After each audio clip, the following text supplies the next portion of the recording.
Certaines personnes parlaient de lui avec dédain, d'autres avec respect, d'autres encore avec la crainte de ne pas être entendu ou d'être entendu par quelqu'un d'autre qui ira raconter à cette personne que d'autres personnes, telles que nous autres, avons parlé de lui. Car en réalité, il était craint dans le village. C'était un homme trapu, barbu, avec des petits yeux, d'après ce que les gens disaient. Parce qu'en réalité, personne n'a jamais vu son vrai visage. À chaque fois qu'il était convoqué à une réunion, il venait toujours cagoulé. Ou alors, il avait un pagne entouré au visage. En réalité, personne n'avait jamais vu son visage. Les gens l'appelaient l'homme au double visage. J'ai voulu savoir pourquoi. Pourquoi cet homme, trapu, court, petit, barbu, avec des petits yeux, était appelé l'homme au double visage. Moi-même qui vous parle, si je vous dis un jour que j'ai vu son visage à découvert, c'est que je suis le menteur de la terre. Mais je suis quand même allé m'enquérir, aller me renseigner auprès des anciens sur ce qui y était réellement arrivé, sur la raison pour laquelle on ne voyait pas son visage et sur la raison pour laquelle certaines personnes le craignaient, d'autres pas, et pourquoi on l'appelait l'homme aux deux visages. Le plus vieux, le plus sage du village, je suis allé lui demander: Grand-père, cet homme qui passe là-bas, pourquoi n'enlève-t-il jamais son foulard?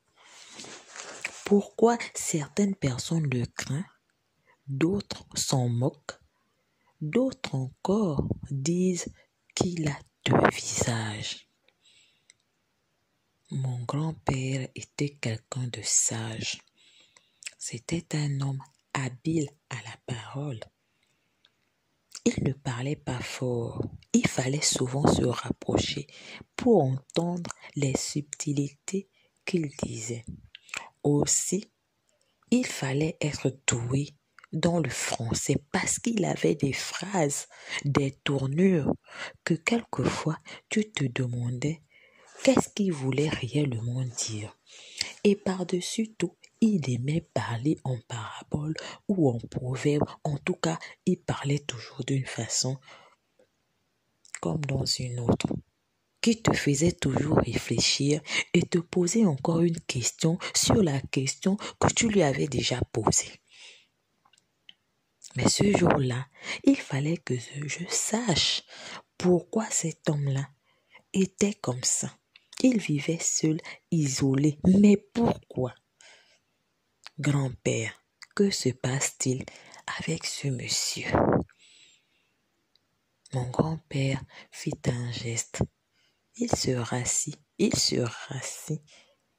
étrangement bien, croisa ses pieds, retira son pagne, chassa les mouches autour de lui, cracha et remit son bâton à mâcher dans sa bouche et me dit: Mon fils, il y a des gens qui méritent ce qui les arrive. Ah bon? Lui ai-je dit. Mais comment ça? Je veux savoir. Dis-moi alors, grand-père, pourquoi cette phrase? Mon fils, cet homme que tu vois qui passe là-bas, cet homme était un grand homme. C'était un homme qui avait beaucoup d'argent dans le temps. Ah bon? Beaucoup d'argent dans le temps et il finit misérable comme ça. Écoute, dans la vie, la fin, ce que tu es aujourd'hui, tu le dois que à toi-même. Ce que tu deviens demain, tu le dois que à toi-même. Cet homme-là, c'est lui-même qui a fait en sorte que sa vie devienne ce qu'elle est aujourd'hui.